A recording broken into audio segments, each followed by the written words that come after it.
দল তারা West ইন্ডিজে tour করবে, এবং এর আগের একটা কন্টেন্টে আমি আপনাদের কাছে ক্লিয়ার করেছিলাম যে বাংলাদেশ দল যখন ওয়েস্ট ইন্ডিজে ট্যুর করবে, চ্যাম্পিয়ন্স ট্রফির আগে টিম টাইগার্সের যে মাত্র 3টা অফিসিয়াল ওয়ানডে এখন পর্যন্ত বা আইসিসির ফিউচার ট্যুর প্রোগ্রামের আওতায় যে 3টা ম্যাচ খেলার কথা রয়েছে সেটা ওয়েস্ট ইন্ডিজ ট্যুরে অ্যাওয়েতে, এবং সেই অ্যাওয়ে ট্যুরের পরে বাংলাদেশ দলের ফুল ফোকাস হবে, যেহেতু ডিসেম্বর মাসটারও অনেকটা অংশ সেখানটায় চলেই যাবে।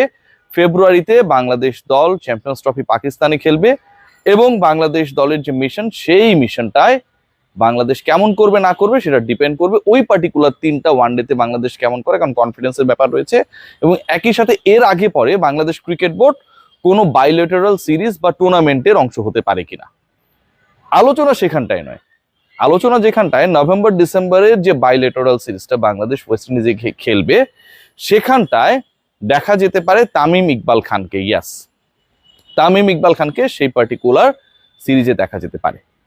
এবং তামিম ইকবাল খানকে শুধুমাত্র সেই সিরিজে না, তামিম ইকবাল খানকে আসন্ন চ্যাম্পিয়ন্স ট্রফি বাংলাদেশের আমরা যদি হিসাব করি মোটামুটি এদিকে তো 7-8 মাস চলে গেল এবং আরো 6-7 মাস, মানে 14-15 মাসের মধ্যে তৃতীয় আইসিসি ইভেন্ট যেটা, এবং এই তৃতীয় আইসিসি ইভেন্টের মধ্যে champions trophy is going to B the second 50 ওভার্স ICC event, যেখানটায় তামিম ইকবাল বাংলাদেশ দলের বাংলাদেশ স্কোয়াডের হয়ে আমি যতটুকু জানি, আমি যতটুকু বুঝছি, আমি যতটুকু সিচুয়েশনস গুলো অবজার্ভ করেছি এবং খবর পেয়েছি, হয়তো তিনি খেলতে যাচ্ছেন। আবারও বলছি, তামিম ইকবাল খান চ্যাম্পিয়ন্স ট্রফির অংশগ্রহণকারী যে ক্রিকেটাররা রয়েছেন সেই ক্রিকেটারদের একজন হবার সম্ভাবনা প্রবল। কি কারণে সেই আলোচনায় যাচ্ছি, এবং তামিম ইকবাল খান আন্তর্জাতিক ক্রিকেটে কামব্যাক করছেন, এখন পর্যন্ত যে গুঞ্জন, যে আলোচনা যেভাবে এগুচ্ছে সব সিচুয়েশনস, তাতে নভেম্বর ডিসেম্বরে বাংলাদেশ দল ওয়েস্ট ইন্ডিজে যখন ট্যুর করবে সেখানটায় 3টা ওয়ানডে খেলবে, সেই ওয়ানডের মধ্য দিয়ে।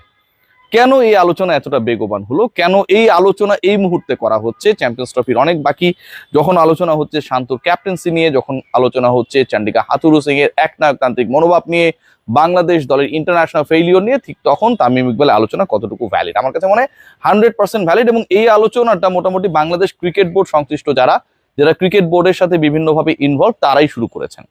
এখানে কয়েকটা পক্ষ রয়েছে, একটা হচ্ছে সিলেকশন প্যানেল পজিটিভলি ব্যাপারটা নিয়ে ভাবছে। দ্বিতীয় যে পার্ট সেটা হচ্ছে ক্রিকেট অপারেশনস, যাদের আন্ডারে সিলেকশন প্যানেল এবং যারা ক্রিকেটারদের ডিল করেন, সেই ক্রিকেট অপারেশনসের অভ্যন্তরীণ জায়গা থেকে মোটামুটি আমি এটা কনফার্ম হয়েছি যে তারা তামিম ইকবালকে ওয়ানডে সাইডে ফেরাতে চায়, এবং সেই প্রসেসটা তারা শুরু করে দিয়েছে অলমোস্ট। তামিম ইকবালের বড় ভাই নাফিস ইকবাল খান হঠাৎ অসুস্থতার কারণে, যেটা খুবই আনএক্সপেক্টেড, আমাদের সবার জন্য অনেক বড় একটা ক্ষতির বিষয় ছিল, অসুস্থ হওয়ার কারণে কিছুটা হলেও সেটাতে ভাটা পড়েছে। সেই আলোচনাটা যেভাবে শুরু করার পরিকল্পনা ছিল সেখানটায় একটু হলেও স্পিড ব্রেকার গেছে। তবে সেটা যেটাই হোক না কেন, ক্রিকেট অপারেশনস তারা এটা সিরিয়াসলি দেখছে, এবং বাংলাদেশ দলের নীতি নির্ধারকদের যারা আলটিমেটলি এই সাকসেস ফেইলিওরস এর মাঝখানটায় রয়েছে চান্ডিকা হাথুরু সিং এর সময়টায়, তারাও চাইছে তামিম ইকবাল খান ফিরুক। দেখুন, কিছুদিন আগে একটা ইন্টারেস্টিং আলোচনা হয়েছিল, সেটা হচ্ছে যখন নাজমুল হোসেন শান্ত এবং তামিম ইকবাল খান তার ড্রেসিং রুমে অনেকক্ষণ ধরে কথা বলছিলেন, এবং সেই ফুটেজটা হচ্ছে আমরা দেখেছি, বিভিন্ন মিডিয়ার ক্যামেরা তারা ধারণ করেছে এবং ধারণকৃত সেই ফুটেজটা প্রচারিত হয়েছে। যেই তামিম ইকবাল খান ন্যাশনাল টিমেরই অংশ না, তার সাথে জাতীয় দলের ক্যাপ্টেন্সি অফিসিয়ালি পাওয়ার পর নাজমুল শান্তর ওই বৈঠকটা ছিল অনেক বেশি মিনিংফুল, এবং ভেতরের খবর যেটা, সেই মিনিংফুল আলোচনায় তামিমের ফেরা না ফেরার অংশটা খুব স্ট্রংলি ছিল। কিন্তু যখন এরকম একটা কনফিডেন্সিয়াল আলোচনা হবে, কোনোভাবে সেটা মিডিয়ায় চলে আসবে, তখন কিন্তু কোনো পক্ষই unless or until they are in a particular decision তারা এটাকে এক্সপ্রেস করবে না। সেটা হয়নি, বাইরে এটাকে কোনোভাবেই আসলে কেউ এক্সপ্রেস করেনি। তামিম ইকবাল খান বলেছেন ভালো আলোচনা হয়েছে, Shanto capable to do his captaincy. Shanto বলেছেন তামিম ভাইয়ের সাথে অনেক কথা হয়েছে, কিন্তু ডিটেইলে কেউ আলোচনায় যায়নি। যদি তামিম ইকবালের ফেরা না ফেরার ইস্যু ওখানটায় না থাকতো, তাহলে এই ধরি মাছ নাচুই পানি কিংবা কি আলোচনা হয়েছে আমরা বলতে চাচ্ছি না, পরবর্তীতে বলবো, যা হবে আপনারা তো দেখবেন, এই টাইপের কথাবার্তা হইতো না। সো ওই আলোচনাটা তখনই হয়েছিল। এরপর বাংলাদেশ দল যখন দেখলো যে তামিমের বিকল্প হিসেবে চান্ডিকা হাথুরু সিং এ ঘাউরামি করে, ম্যাল প্র্যাকটিস করে জাতীয় দলে একজনের পর একজন ক্রিকেটারকে রিক্রুট করিয়েছে, বিকল্প বানানোর চেষ্টা করেছে, এবং তাদের সবাই ফেইল করেছে।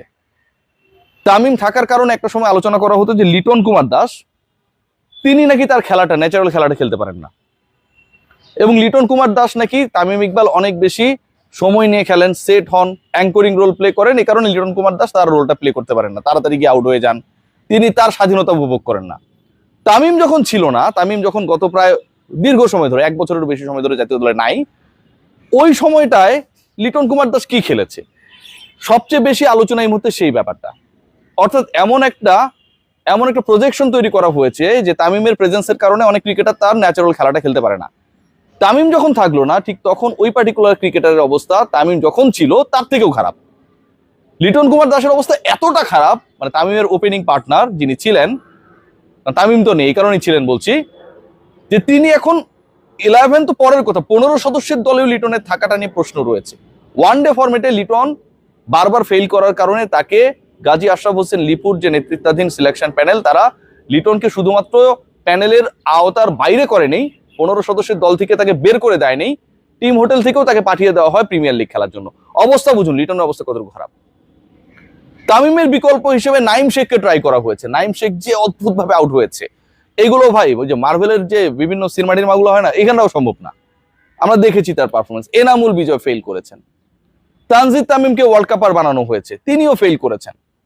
সো এই যে ঘটনা প্রবাহ, আপনি একজন ক্রিকেটার চলে না, একজন ক্রিকেটারকে দিয়ে হবে না, ওই ক্রিকেটারের কারণে আপনি অন্যদের সুযোগ করে দিতে পারছেন না, এইরকম একটা সিচুয়েশন তৈরি করে যখন অন্য ক্রিকেটারদেরকে নিয়ে আসলেন এবং একজন এক্সপেরিয়েন্স ক্রিকেটারকে পুরোপুরি টার্গেট করে বাইর করে দিলেন দল থেকে, সেই ক্রিকেটারের অ্যাবসেন্সে বাকিদের দ্বারা দল অনেক বেশি ক্ষতিগ্রস্ত হয়েছে। বাংলাদেশের এই মুহূর্তে টপ অর্ডার বলে কোনো কিছুই নাই, বাংলাদেশের টপ অর্ডার বলে কোনো কিছুই নেই। বাংলাদেশ ব্যাট করতে নামলে 2-3টা উইকেট দ্রুত চলে যাবে, এরপরে মিডল অর্ডারে যারা রয়েছেন তারা একটু হাল ধরবেন, লোয়ার মিডলে গিয়ে মাহমুদুল্লাহ কিংবা তাওহিদ হৃদয়ে কিছু রান করবেন, এটাই হচ্ছে বাংলাদেশের রান।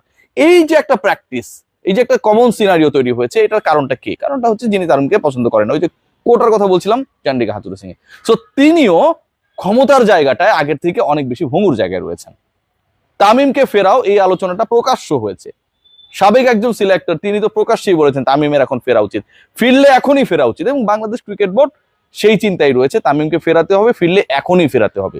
কারণ চ্যাম্পিয়ন্স ট্রফির আগে বাংলাদেশ দলের বাকি আর মাত্র 3টা অফিসিয়াল ওয়ানডে, হয়তো আরো কিছু অ্যাড হবে, আমি কনফার্ম, কারণ বাংলাদেশ ক্রিকেট বোর্ড এই ব্যাপারগুলোতে খুব পারদর্শী। এটা একটা প্রশংসার জায়গা যে যখন কোন একটা সিরিজ বা টুর্নামেন্ট বা বড় একটা টুর্নামেন্ট আগে তারা ম্যানেজ করে ফেলে আরো কিছু খেলা, সো এটা তারা করবে, এটা আমি আনডাউটেডলি বলতে পারি।